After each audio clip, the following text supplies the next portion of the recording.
So if we start off with that, then you've obviously been to the site of the training ground. Once that is completed and all goes through, how big will it be for the football club to have their own site?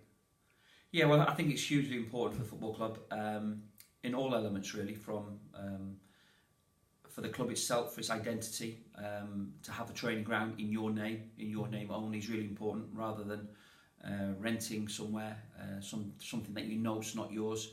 It's on loan, it's on hire. I had 13 years at Portsmouth, and literally the week before I left Portsmouth was the first time they moved into their own training ground. So to have that was important, certainly for them, to have that identity, to be able to bring a player that you're signing and definitively say, this is our training ground, not this is, this is where we use. So that's important. For the academy perspective, really important that we're able to, again, showcase somewhere which has got the facility to showcase many pitches, to hold many teams on a Saturday or a Sunday, that we can hold playing 3 or 4 games there against clubs. I think it's really important, and great for staff also to be on one venue, hosting one venue to take training. And I think it, again, a little bit of pride in the football club and in what you're doing. Like Portsmouth, when I worked there for many, many years, and like Swindon currently, we're currently using different facilities, which is great, and we appreciate the facilities that we do use. But like I said, to have that one special place which is your own is really important, and it gives a sense of pride as a staff member. I'm pretty sure it would be open to the public, as in terms of Swindon Town fans, to come and watch potential training sessions, to watch potential youth games, and come to their training ground. That's important, and I think it would only have a plus effect and a huge effect on the ability of the club to actually move forward. I think one big thing from an academy point of view is for those boys to be up close and personal with the first team, and as you said, under all one roof. That's only going to be beneficial for their development. Yeah, well, I've been to the site recently. First opportunity I had to have a look around the site, and it's vast. I've seen the plans. The potential is there for the site to, like I said, recognise the fact that we can host anywhere from under 7s through to under 16s, under 18s on virtually one site, on one event, on one day, and it has the capacity and capabilities for that.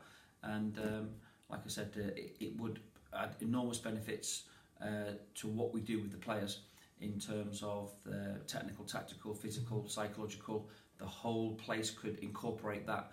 And like I said, it's great that an under 8 could walk into a building and see an under 18 on the same day or the same evening. Same with an under 10, be able to mix and be around and see on their half-term breaks or when they train, the first team training. And again, we don't have that ability at the moment, and lots of clubs do have that ability, and the first team don't interact and stand and watch because we're on different sites. So again, for that reason only, I think it's important. I think for the football club moving forward in the future, I think again it's something that we need to aspire to, as Portsmouth did, and I reference them because I've got first-hand experience. The identity wasn't there; it didn't belong. We actually, when I was there, we trained down at Southampton for a long period of time, and that, as anyone knows, the rivalries between Southampton and Portsmouth are fierce, and so we were training in Eastleigh for many, many years. So it's moved back to Portsmouth. People could come and watch and view, and I think it would be exciting. And like I say, it's a long process. I believe things like planning and etc. take a long time, and it's not something you can click your fingers and expect it just to happen. So it's a long ongoing process, and there's been lots of work behind the scenes here, which the fans don't get to see at the end of the day, and we don't as staff really, and we're just starting to see the plans. We were taken down and shown the site, which blew me away, really did. I could see it and have seen it from the road, but it doesn't give you a sense of perspective until you're there, what the potential is of the site. That, like I said, it can benefit all academy players, young and old, and football, and the football club just in the main.